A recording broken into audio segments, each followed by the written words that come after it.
Welcome to the People Teaching People podcast. Joining me on the podcast is Yasmin Khan. I met Yasmin when we were both participants in the Forum's e-series program, an intensive online education program in business and entrepreneurship. The Forum is a national charity that helps self identifying women, non binary, and trans-femme entrepreneurs activate, access, and grow the wisdom, financial, and community capital that is needed to achieve and sustain each individual's vision of success. We were in a number of breakout groups together, and I was inspired by her positive energy, drive, and curiosity. Yasmin is the founder and principal consultant of Yasmin Khan Consulting Services, which delivers research and strategic planning to provide the value of insight and knowledge for organizations to reposition themselves competitively in a continuously changing economic and market landscape. She is a seasoned expert in information strategy with over 2 decades of experience in library science and knowledge management. Yasmin isn't your average professional. She's navigated through various levels of government, from municipal to provincial, skillfully orchestrating 2 libraries and information centers along the way. Yasmin's influence stretches beyond the bureaucratic sphere through her adept management of large scale projects and transformative change initiatives. Whether it's implementing innovative service models or leading complex government procurement processes, her track record speaks volumes. Yasmin's passion doesn't stop at project management. She thrives on the cutting edge, bridging the gap between technology and client needs. Acting as a liaison between software vendors and her employers, Yasmin leverages technology to streamline workflows and deliver maximum value to her clients. Beyond her professional endeavors, Yasmin is deeply passionate about emerging technologies, particularly AI. She's also committed to promoting diversity and women's entrepreneurship, actively participating in initiatives like the Forum to empower women in business. Yasmin has a Bachelor's of Arts with honors in English and a Master's of Information Studies with a specialization in library science, both from the University of Toronto. She also has a Master's of Science in Information and Knowledge Strategy from Columbia University. In her spare time, Yasmin enjoys traveling, taking art classes, being a voracious reader, and being curious about anything and everything. Thank you so much for joining me. Thank you for having me. It's my pleasure to be here. So, I've got many questions for you, but where I always like to start is to learn more about my guests and their stories and their journey. And so, I would love for you to share more about you and your journey in starting your own consulting business. So, what have been some of the key milestones and experiences and adventures you've had along the way? Well, I would say that I think I've always had a burning desire to have my own business and do my own thing. It takes a lot of guts to dream about something and to actually do it. So I don't know, I don't want to say atypical, but like I was a career civil servant. I've worked in government, which is far opposite of what you would expect someone to be in. So I worked for the federal government, then the a municipal government, and then the provincial government here in province of Ontario. It was the furthest thing for a lot of people is, you've got a government job, why would you want to do this? And I think I've just always had a burning desire to. And I always moved roles, even though I stayed within the same sector. I've always been accomplish oriented and I've always, in the positions that I had in government, I was always a specialist, even though I was a manager. And I had a lot of freedom and autonomy in my roles because I was a specialist, because I was a law librarian. So I provided legal research support to lawyers. So I was in charge of the operations, I was in charge of the procurement, part of the team, and designing and delivering legal research services for in-house government. But that afforded me a lot of flexibility in how I would accomplish that because I had the credentials that the lawyers did not. And so they trusted me to design and deliver the service. They had expectations. But once you met those expectations, you could be really creative. I've always felt that having a physical library felt a lot like having a storefront. So I felt like I could be entrepreneurial in a lot of ways in, marketing the service and getting people in the door, moving to more online and self-serve and just different variations and virtual and in person. I feel like the virtual side has expanded legal research in a lot of ways in how we deliver. But I think what really made me think about this was COVID. A lot of people were affected by COVID. I had a lot of personal family things that affected me during COVID. I had to take a break from my career. It was really serious. I had to do a lot of caregiving. That time off made me realize just how much I wanted to break out on my own. I did a short stint at a law firm and it wasn't for me. I started applying for jobs again and then I realized my heart wasn't really in it. And so I just said, you know what? I'm going to do this. And I guess some of the experiences along the way is, just networking with other entrepreneurs and seeing how they ran their businesses, what they were doing, and just being part of that community of practice, I guess, or ecosystem. And then I was part of what is it, an incubator type program funded by my municipality, which was basically a boot camp to basically develop your business plan. And then I've pivoted from that business plan. But I think joining those types of things just helped me along and gave me the confidence to start not just networking with other entrepreneurs, but start networking clients and moving in that direction. Does that answer your question? Absolutely, because it's really about that journey. So I love how you've highlighted some of the things that you recognized in your work experiences where you were not an entrepreneur, but the things about those experiences that really resonated with you and that realized that you really enjoyed. And then of course our circumstances can often lead us in such interesting Yes, directions. absolutely. Also that piece of connecting with other people and getting a little bit curious about what could be possible, right? And how Hmm. you might be able to create an opportunity for yourself that would include those elements that you love with that flexibility that you really needed. It sounds like in supporting family through some really difficult Yeah, times. I think it really makes you realize how short life is when you see people that are ill and especially family members and realizing what am I doing with my life? And when you see people that are very seriously ill that you're very close to, and it makes you realize that, instead of just thinking about it, what's stopping you from doing it? Because life is short and we don't know how much time we have. You're not feeling it and I know, like, people want to pursue their passion, but there's a lot of things that are in the way, and a lot of things, realistic things, like, supporting a family. How am I going to do that? How will I support myself? There's a lot of scary elements and a lot of risk involved that it's not an easy decision. Confidence and it's a totally different way of working. It's completely different. Yes, it Hmm. really is. And really taking that leap, it's almost that leap of faith into entrepreneurship. It's an No, no, it's adventure. not. It Definitely. Yeah, there's so much learning that happens along the way, and I know in the opportunities that I've had to get to know you that you're a very curious person, so I'd love to hear about how teaching and learning have been a part of your entrepreneurial journey. I would say, well, I do have a master's degree in the field of library science, and it's Masters of Information Studies at University of Toronto, and that's equivalent to the MLS degree that people know. I feel like that's my bedrock foundation of skills. I've always been a diehard researcher. That's kind of what makes me curious when you're researching, you're noodling around a lot.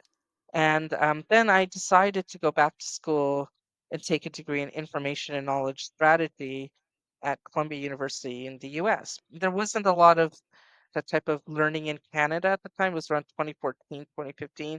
Now there's a lot. Like you can do an MBA and you can specialize in technology and innovation, but that type of programming wasn't there in the mid 2010s.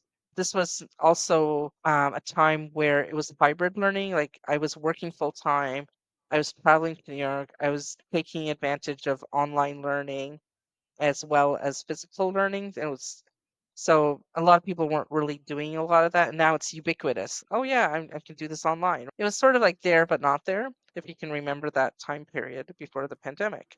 I think in terms of learning, I think that second degree, I was surrounded by a lot of people who were consultants and entrepreneurs. So that kind of being in that environment, it just I felt like I found my tribe, but it didn't take me until many years later to then actually do it myself because I had this government career and I did like it. I enjoyed it. I had a whole community of people, but it was always at odds with, well, I can't stretch as far as I want to because I'm in an organization and obviously government has a lot of protocols, yet you're in this learning environment where it's like you're encouraged to be curious and think outside the box. So it took me a long time to kind of understand what to do with that degree and apply it. And I feel like I'm applying it every day now because I am out on my own. I think teaching and learning are a really big part of the growth for someone who's self-employed. You're a one-person show. You are your own HR, you're your own finance, your every department is you. So you're wearing multiple hats all the time, similar to someone who probably has a startup, very similar.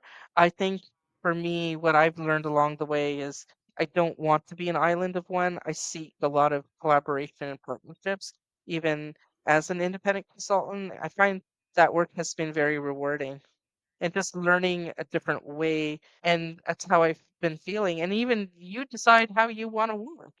If you're not a 9 to 5er, you could be a 5 to 2, as long as the work gets done in the timeline of the client. It affords you a lot of flexibility. But I think the biggest thing is learning to stick to the schedule you create yourself and having the discipline to do that because when you're your own boss, you don't have anyone to be accountable to except yourself. Yeah, which can be wonderful, like the flexibility and the freedom to kind of be in charge of all that can be great. It comes with its challenges too. Yeah, there's definitely some trade-offs. I feel like I'm a lot more social now as an entrepreneur because you have to find different avenues to connect with people and to grow your business. And you can't do it all virtually. You can't do it and now like you have the summers here, you can go out and do lots of different things. But I think maximizing your time becomes really important. Yeah, I'm it still can it learning. can definitely take some creativity. Yeah. Oh, every day. Well, and one of the things that I find so interesting about you is just like your passion for researching and all the work that you've done sort of in the library sciences area and with libraries. And, it just really brings me back. I've always just loved the library. And as a kid growing up, it was a place I loved to spend time. And in the summertime, like I would sign up for the Calgary Public Library's summer reading program, and I, sign out these giant stacks of books that I could take on our family camping trips. I want to go back a little bit further in your journey and just I'm wondering what was your relationship with the library like when you were growing up? I think as a kid, I'm a very curious and very outgoing person as an adult. But when I was a kid, I was actually not very talkative. And I always found it hard to make friends and ask to play with people. I didn't know how to express myself. And so I would just tuck myself into the stacks and read and be a lot in my own world. And then you end up people doing the same thing and you kind of huddle together and do that. And I was like that, and I've always figuring things out for myself. And so, a lot of times, especially as a teenager, I'd be hanging around the library because it's one of my favorite places to be. It's a real comfort area for me to be surrounded by books and having a nook to go in and just read and just have your own bubble. I still enjoy that and just hiding from the world to create your own and be in your own imagination. But I spend a lot of time in the library just like researching and noodling around. I'd love to noodle around the stacks. It's, oh, look at this, look at that. And the librarians would notice me and they would strike up conversations, but I wouldn't ask them for help. And then they would just casually ask me what I'm doing. So this is what I'm doing. So then I struck up this relationship with the librarians and they were really friendly and helpful. And then it just became sort of, I can't meet them join them. So I decided to become one myself because I had so many wonderful experiences with people who worked in the library, like just really looking to helping you encourage your curiosity and just really relax. I find teachers have a lot of responsibilities. As you know, you've been a teacher. They're doing report cards and they're working with the administration. They're talking to parents. They have to discipline kids. But in the library, the librarians don't have to do any of that. So this is so much more relaxed when they talk to you. They're like it's almost like having a friend in a weird way. And a lot of my learning experiences have come from them learning how to research, like from them. I also volunteered in the library a lot because I always wanted to be the first to check out this book or this magazine. So I did a lot of volunteer work with my school library in junior high and high school. And then I got a part-time job when I was an undergrad, and that kind of led me to the career path more because I had all this experience, so I could apply for the degree. So yeah, that's been a big deal in my life, I'll have to say. And then obviously creating your own I have a little bit on, you can't see, but I do have a shelf full of books, but it's kind of in the background. And I love buying books. I love creating my own library, although I haven't created my own classification system yet. Yes, there is that, isn't there? Right? The Yes. way that everything gets organized. Yes. So I love how the library was such a place for you all along your journey. And not only the place, but the people in the place really seem to have an influence on the direction and path that you ended up taking in your career. And I mean, here we are now where I sit in the vehicle with our youngest on the way to or from swimming, and he's telling me the latest and greatest fact or story or whatever that he's learned. And I ask him where he's learned that. And he tells me YouTube. Yeah. So he learns so much from YouTube University, we call it. But I mean, the way that we access information just continues to change so quickly. There's information and so much misinformation everywhere, and it's so easy to access. Do you think that the role of libraries has changed, or how do you kind of see the role of a library nowadays, like for children, teenagers, and even for adults? I think it's an innovation hub. I think instead of being just a repository of information, it's now a place where people can connect and go for programming, whether it's sing-alongs to book club or it's a place to meet, right? And it's a place to connect with information instead of just being in a solitary space of research. Like when you're online, you're alone. You're just surfing the web and you can hide behind comments. You don't have to tell people who you are when you connect with them. But I think people still want that physical connection. And I'm not just talking the physical connection with books, with people. Libraries bring people together and people and information together. And we interact with information a lot more when we're in the library setting, as opposed to being solitary on YouTube. And yeah, you can comment and you can make friends and do all sorts of things, but it's still a very solitary activity. Whereas I think the library is a place where it's bringing people together.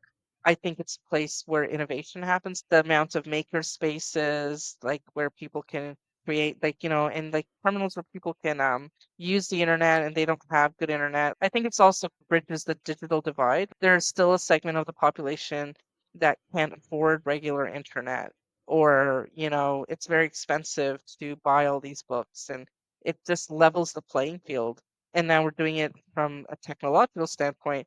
And, like these studios where people can create so many digital things. There's all these different places where you can go and, you can create as well as learn and connect. Yeah, it's more than just information. It is a place to build community and connection, along with the information Well, that's where and all the learning information, and innovation and experiences. I Yeah, feel it's where information gets activated. it is such a neat space, and I don't get to the library as often now, especially with our kids being older, but I love going. Whenever I've gone, there's just such a positive energy, Oh, yeah. inspiring, and there's always people there to help you and to guide you as you're searching for books or innovation opportunities. Now, the technology piece. When it comes to learning, obviously, this is a huge piece of how we learn, how we access information. And this is a huge topic, with schools, post secondary institutions, artificial intelligence. So it's in schools, it's in the workplace. We're hearing about it on the news, and there's a lot of debate around how we can use it, leverage its potential, but also proceeding with caution, using it in a thoughtful and responsible way. So, with all these emerging technologies and particularly AI, how do you kind of see that piece playing into education, the way that we're accessing and information and learning? I think certain skills are going to be highlighted to be more important. I think critical thinking is so important, especially if you apply it when you're interacting with an AI device or whatever. I still think the fundamentals of education are still very important because you do have to have a threshold of learning experience what students need to learn in order to get the most out of a tool like that. I never take anything at face value. I use it as a starting point or as a way to maybe explore something, but it's meant to be conversational, like, when you're prompting and doing things like that. But I never just use it as is. It's more of a jumping off point for me. And yes, it can crunch a lot of information, save you a lot of time, and synthesize a lot. But I think we're going to be moving more towards designing versus doing. And I think a lot of the meta skills that students need is questioning, evaluating, verifying, and just, being creative. I know that there's a lot of creative activities you can do in AI. You can write a screenplay if you want. You can do deep fakes, create art. But I think the capacity for human authenticity is still human authenticity. And what we feed to the AI is a mirror of that. But I still think we still have a lot to say and do outside of AI. But I feel like artificial intelligence is a reflection. And yes, it can create and do things as it learns like a human, but it's still not a human. And I think it's up to us to decide Hmm. what kind of evolution we want. We're still in the decision making seat in how we want to evolve with AI. I am concerned about marginalized communities, especially people that may not have the education. A lot of women may be displaced by AI, right? Or to be elevated by AI. But I really think about, is everybody going to be benefiting together? And how can we be more inclusive? Yeah, there's so many great questions I think that it brings up that need to be discussed and examined and Hmm. have sort of that critical thought lens applied to them. And it was interesting in one session that I attended, the point came up, if your assignment that you're giving students in class can easily be generated through ChatGPT, for example, perhaps we need to rethink the types of assignments that Yes. we're giving students, where they can be doing that critical thinking, where they can be Well, discovering, where they can be creative. I think what's going on with artificial intelligence that's really interesting from education is we've been so focused for many generations on focusing on the answer to things. But we're not, well, now I think it's a time we can encourage students to live the question and, think about it from a different perspective. Instead of just knowing the answer, how did he get to the answer? What influences the answer? And the context is important and if you want to learn about the subject, what questions would you ask to learn about it? Like, I think we can flip the script in a really interesting way. Yes, I love that. It's getting us to think differently about teaching, how teaching and learning is happening. And, even with our youngest, he's in grade 7, his teacher lets him use ChatGPT as a tool. So, one way, for example, is they write something and then she actually has them put it into ChatGPT and get feedback. And then they look at the feedback and suggestions that they get, and then they revisit their original writing and they use that to help them with their editing process, which is amazing. But it's not generating the writing. It's a tool to give them feedback on editing and to help them improve what they have written and get that more immediate feedback that one teacher can't provide to a class of 30 students in that Right. way. So I think there's some interesting and different ways to approach it for sure. Now, Along with, I mean, AI is kind of like the talk of the town and something that everybody's discussing these days. But do you see, are there any other emerging technologies sort of having an influence on how we're teaching and learning?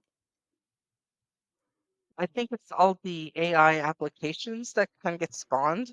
I think in the way it's AI is just being embedded in our daily, if you're using Google or you're using Microsoft Word and you can go with the Copilot and just those sort of things. I think physical automation is going to be really interesting. There hasn't been a lot of chatter lately about the Internet of Things. We have smart appliances and smart gadgets and wearable technology. How is that going to influence our society? I think we don't know what we're going to come up with next. The next innovation seems to be just around the corner. Yeah, things change quickly, new things come out of the woodwork kind of just Yeah. all the time. And you had sort of mentioned this in sort of rethinking how we approach teaching and learning and maybe incorporating AI, without maybe using these words specifically, but experiential learning. So Yes. we talk about experiential learning being that really engaged learning process where students are learning by doing and then reflecting on what they're learning. What have been your experiences with experiential learning? And what do you think the value of that is for students and teachers? Well, I think if we can keep encouraging people to do practicums and capstones, that's a great example of experiential learning. I still remember my capstone when I was doing my degree in the US at Columbia. I learned a lot through that process. I think it not just teaches you like the project itself, but it taught me a lot about, structuring an agenda, putting together a PowerPoint for a client, interacting with your teammates and they're your colleagues in this capstone, and everyone has different learning and communication styles. So I think if you want to engage with the world, these are the things you can do. I think students just getting outside and taking that biology lesson out into nature, or even if just an English class, maybe take the class somewhere else in a different part of the school, outside the school. Field trips are the quintessential ways to learn. I think my fondest memories of a kid have been going on field trips. Like I've always loved a good field trip, and going to the zoo. Or I know you're based in Alberta, but in Ontario we had Black Creek Pioneer Village. It's like you can see they reenact the time period, and just even things like getting on a subway and experiencing things that adults take for granted is so important. I do think there's a place for experiential and theoretical learning, and it's just how do you apply each of them in different circumstances? And it's the intersection of the theory into practice that I think makes experiential learning that much more greater. Well, yeah, you're speaking to my heart. My work at SAIT right now is all about getting SAIT students, along with my colleague, involved in applied learning experiences with applied research and innovation services at SAIT. I think there is such value in those real world experiences and taking the things that have been talked about in the classroom that they've read about or heard about, Yes, listened to, exactly. and putting them into action. Because you're right, you're working with other people, as you said, who are not necessarily communicating as you communicate or do things in the same way that you do, and there's challenges and things you have to work through with that. And then you have a client that's asking you to do things, so you have to interpret and understand what they're asking, and you need to be able to deliver on Oh, those things that absolutely. you're wanting to do. Yeah, and sometimes what they're asking to you changes. We had a group of students organizing a town hall, and some things changed at the last minute in the final hours or the day or two leading up. And so they had to be flexible and adapt. And that is very much the real world. And it's such a great experience. I encourage educators and teachers to flip the script. Not start with the theory, start with the experience and get people interested in learning about how it all came together. I think there's this need to have everything in a sequential order. And I don't Hmm. think our brains are sequential. And I don't think kids are like that, especially. I think the more we can get people to be tactile and be able to ask questions, then bring them back to the classroom, I think they'll have more of an interesting idea of how things emerged and how things came about. It would be a very different curriculum. I love that. It makes me think a little bit with teaching. So students start off by observing. Hmm. So when they're being trained as teachers, at least at the University of Calgary, I'm sure at other post secondaries as well, there's some observing that happens. And then there's the doing and the gradually doing more. But I think what you're alluding to is so important. It's almost like if you started with some of the doing Yeah. and you're realizing, like I can see why learning and understanding this more is really going to help me the next time I go back, because oftentimes with students, when I was teaching chemistry and bio, it's like, why do we have to learn this? How is this, what is this going to do for me? Well, It would sort of intuitively strengthen that connection. I really like I think that. a lot about the creative professions, like acting is extremely experiential. You Hmm. can't learn acting from a book. You have to do improv. You have to get out there and you have to do. You don't just become a writer. You have to write every day. It's those types of things that make us better. Or like if you're looking at a real world job, like the only way to be good at sales is to do sales. You have to put things into practice. But I think knowing what emerged from it and the theory is also important. But you have a greater appreciation of the when you're out there in the field. And then I think you'll ask more interesting questions. I think it could really ignite curiosity in a different way. No, I really love that. Now, I see in you a real passion around learning, teaching, education, and I'm curious about who maybe was one of your favorite teachers or a learning experience that really stands out for you and why that person or experience means so much. In my family, my older brother was a big hero to me because he was very much a curious person, and we would have all these conversations about the universe. We would go on a walk, and then we'd look up at the stars, and then we would chat about physics and about life on Earth. And like, I find the things that you learn from your family really, what I learned from my brother, I still hold really dear because he was very curious, but he was always in a different way. He was more of a scientific explorer, and he had a different way of connecting. And he was a real role model to me because he would challenge me a lot. Yes, I mean, I think we need to talk less and listen more. Like, I think if you give people a chance, I can be very bubbly and loquacious. Giving someone a chance to express something and you might learn something more from that. I think when I was a child, when I was quiet, it came more from insecurity. Now, my mind is crazy busy and it's too exuberant. But I always think about what he said about, you know, when curious also comes from listening and being interested in other people and being curious and not just have it being about yourself and expanding that outward and celebrating other people. That's such a beautiful thing to take away. And as far as teachers or those impactful sort of educators, teachers, those people that have taught us things, it's not always like that teacher, like that formal teacher, right?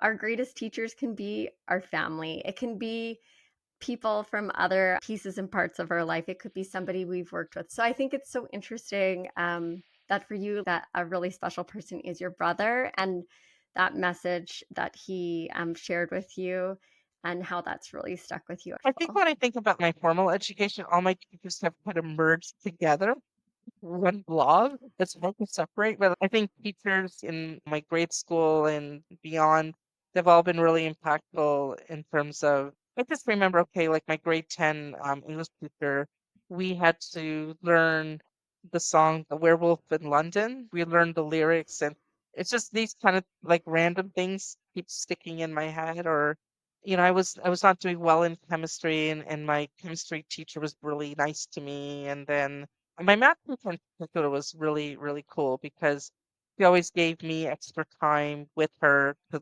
learn the concept more.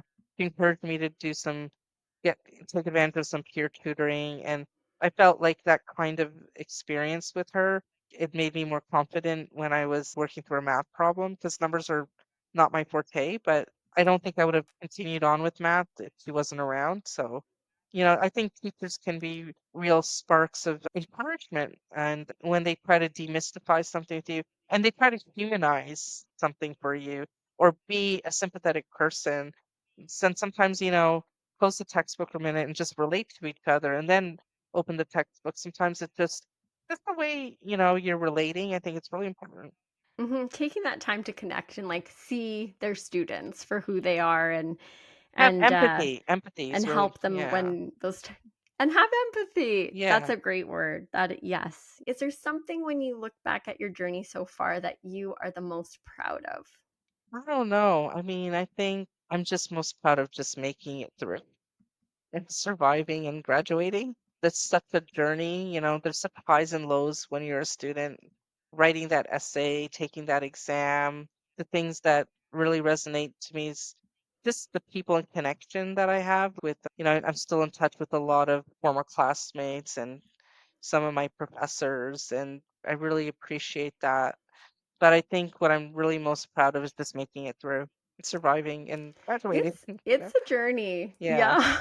It's that in itself is not for the faint of heart. There's a lot of vulnerability that comes with, formalized education and, you're sort of putting things out there and being evaluated and there's a lot of pressure and expectations. And you've done a lot of education, formal education and learning and I think being a student, it can be a very vulnerable time because you're learning all these new Mhm. things. You have these expectations. You are being judged. You are getting a grade at the end of this. Empathy is really important, but it's a vulnerable time. Like, especially if you're taking something or you're struggling with something. But it's also a time of real accomplishment, like when things are clicking and you can see the connections and there's magic. Oh, I can't wait to get up in the morning and go to school. Oh, I want to tell my teacher this. Especially as a kid, being in a classroom can be a lot of fun. It's where you form a lot of your friendships. And I think there's a lot of challenges in education, but I think people don't realize how much of a community it is. There is such a community in education, which Yeah.